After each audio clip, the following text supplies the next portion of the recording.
Leader है मियां साहब, हम देख रहे हैं 3 बार के साबिक वजीर आजम, इस पूरी सूरत हाल में उन्होंने खुद पब्लिकली आके कोई बात नहीं की। आज भी इरफान सदीकी से मंसूब उनकी कुछ चीज़ें चल रही हैं कि उन्होंने अप्रिशिएट भी किया है मुख्तलिफ चीज़ों पे। वो खुद इस पूरी सूरत हाल में क्यों बैकफुट पे रहे, सामने क्यों नहीं आए?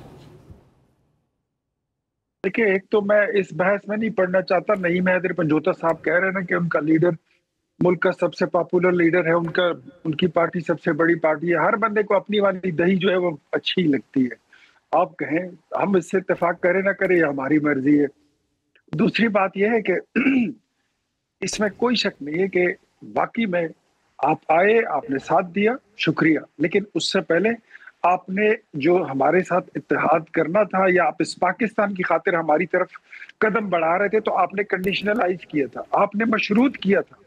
आपने कहा था कि इमरान खान को छोड़ दें तो फिर आपके साथ देंगे, इमरान खान को रिहा कर दें तो फिर आपके साथ बैठेंगे। ये बातें हुई है। हलीमा खान ने भी कहा था कि ये तो नूरा कुश्ती है, बात वो ही रही, इसको छोड़ दें, इससे आगे बढ़े। आपने कहा आदिल भाई, देखिए मैं आपको ये बात खुले लफ्जों में बता देता हूं कि नवाज शरीफ साहब जो है ना, बैक वक्त जितने ज़ीशऊर लोग हैं उनको ये बात समझ आ जाती है। बैक वक्त एक जमात का इमाम एक होता है, बैक वक्त एक गाड़ी का ड्राइवर एक होता है, बैक वक्त कहीं पे कुछ लोग इकट्ठे होते हैं, फौज को ही ले ले, उसका चीफ ऑफ आर्मी स्टाफ एक होता है। इस वक्त इस जंग में वजीर आजम शहबाज शरीफ स्टीयरिंग व्हील पर बैठे थे। दो इमाम, दो अलग जमातें खड़ी नहीं की जा सकती थी कि नवाज शरीफ अलग से स्टेटमेंट दे और शहबाज शरीफ अलग से स्टेटमेंट दे।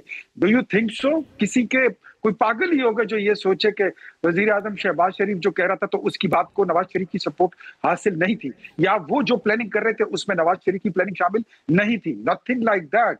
मेरे ख्याल में ये बड़े बेवकूफों की बातें हैं और इस पे कोई बात मैं तबसरा ही नहीं करना चाहता। नवाज शरीफ ने अपनी जितनी इनपुट देनी थी वो गवर्नमेंट को भी दी, वो अपने भाई को भी दी, वो अपनी जमात को भी दी, और जहां जहां तक मुमकिन था उन्होंने अपनी इनपुट दी। और वो जो है वो किसी से छुपा नहीं है। मतलब इमाम जो है, गलत बात नहीं है। इस बार शहबाज शरीफ साहब थे, मियां साहब पीछे उनके खड़े हुए थे, मेरे कहने का मतलब नहीं है, तो उनको बीच में लुकमा दे देते थे। सिर्फ मेरे मतलब ये कह रहे हैं सिर्फ मेरे कहने का मतलब ये नहीं है, बल्कि ये एक ऑब्वियस बात है।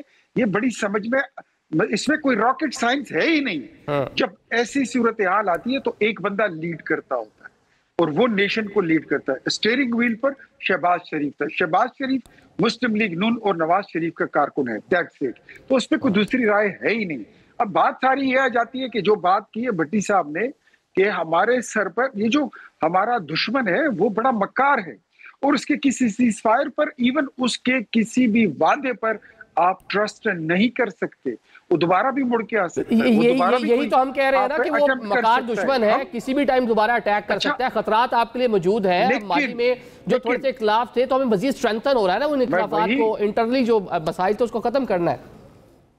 मैं वही कह रहा हूं कि ऐसे हालात में अपनी गवर्नमेंट को और अपनी मुल्क को ब्लैकमेल करके अपना पॉलिटिकल स्कोर सेटल करना ये बहुत घटिया सोच होगी।